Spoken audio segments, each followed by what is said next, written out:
does not back down. Hey, Carl, buddy. Turn around, and I'll keep this world from dragging me down. Gonna stand my ground.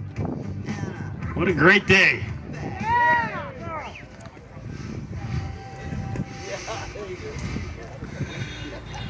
Well, I think we've talked a lot about guns. We've talked a lot about the Second Amendment.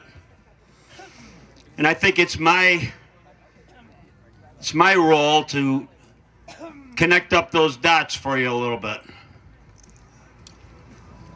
You see, none of this could have happened had we not had a culture in Albany that sort of got away from the people. Over the last few decades, we've allowed a government to grow in Albany that basically has been non-responsive and, in fact, disingenuous to the people that it was elected to serve. I'm not talking about just Republicans and Democrats, conservatives, and I mean, it's a whole establishment, a whole culture of lobbyists, games players, over 4,600 registered lobbyists. And then, after these years of letting this thing fester, and after years and years of complacency and acceptance by the populace, we allowed the ultimate in arrogance, the ultimate in ego, the ultimate in self-absorption to take office as governor of the state of New York. We allowed Andrew Cuomo,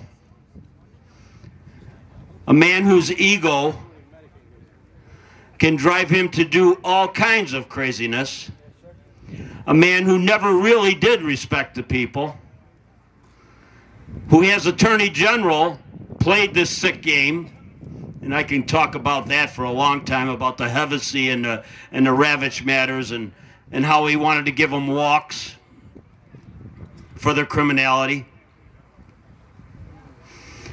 But now he's governor. And he sees an opportunity after we see Obama elected because he could give out ice cream to people. We see a president elected because he gives them cell phones. He gives them ice cream. He gives them things. And they say, oh. And yes, maybe we are by the tilting point, but Andrew recognized that, and he said, hey, if I go further to the left than that guy,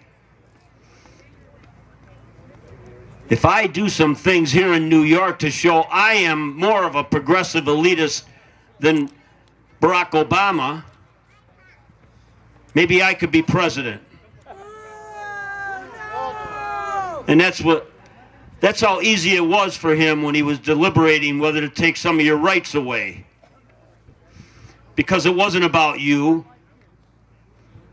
It wasn't about the Second Amendment or the 14th Amendment or the Fourth Amendment or anything having to do with the Constitution. It was about a man who wanted to further his political career. And when you look at the elements of how he went about doing it with certificates of necessity and putting pressure on very weak legislators who we send, whether they be Republican or Democrat, who we sent there because we're not paying attention, because we were looking the other way, and he thought he could get away with it. And in fact, he did get away with it. Except the pushback afterwards is something that he's now starting to recognize. Maybe he made a big mistake.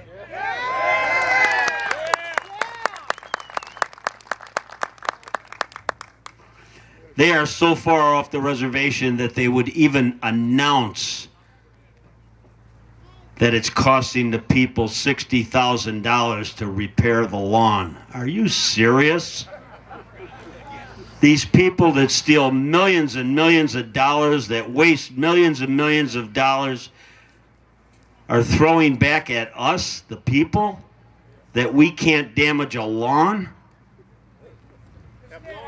Well, the next trip to Albany is going to have a slogan. We're going to redo the lawn again.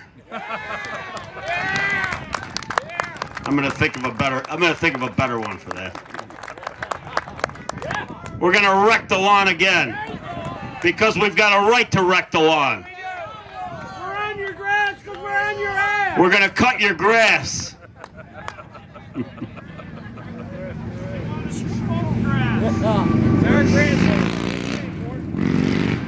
So many of us have been thinking a little bit about the immediate future. We look into 2014 and we say it's just going to be the same old nonsense unless we do something today.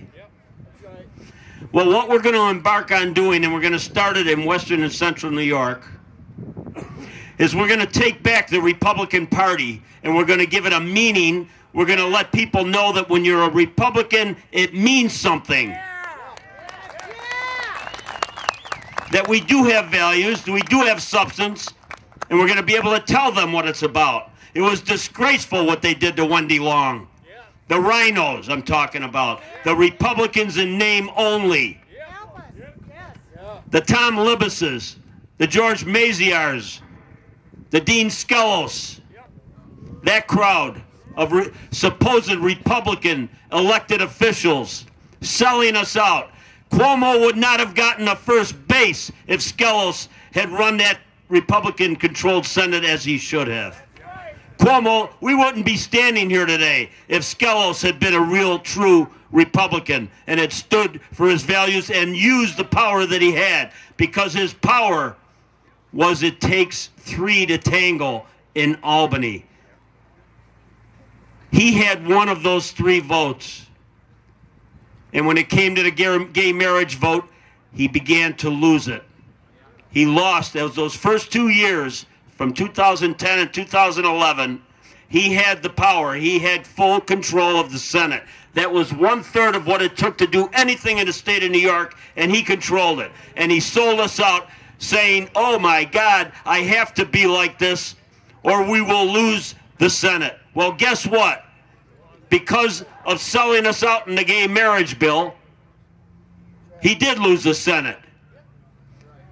He got idiots like Grisani and McDonald and Salins to vote for it. To be honest with you, nobody really cares about gay marriage, but it was the principle of the thing. It was the principle of selling out so that a rotten, self-absorbed governor can pound his chest and say, I am the most progressive governor in the most progressive state of New York. Well, I don't think we're the most progressive, in the most progressive state of the nation. I don't think New York is the most progressive state in the nation. I don't think it is. And I think we're going to take our state back and we're going to show everybody we are not the most progressive state in the nation.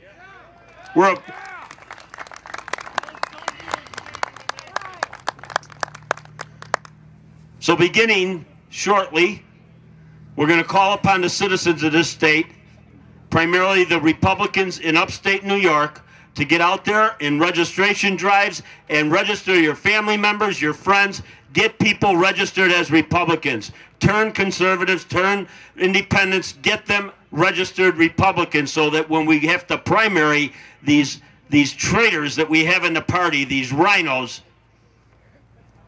so we can take those offices back. So we can get rid of those county chairs that laid down in the 2010 gubernatorial race, that laid down on Wendy Long, running against the most liberal Kirsten Gillibrand, the most liberal senator in the United States Senator, representing our interests.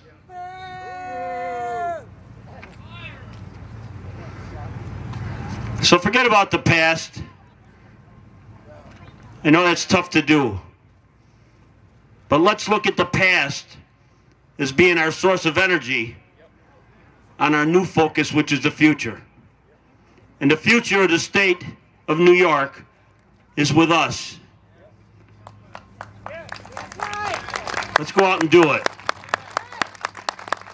In the name of freedom. Freedom!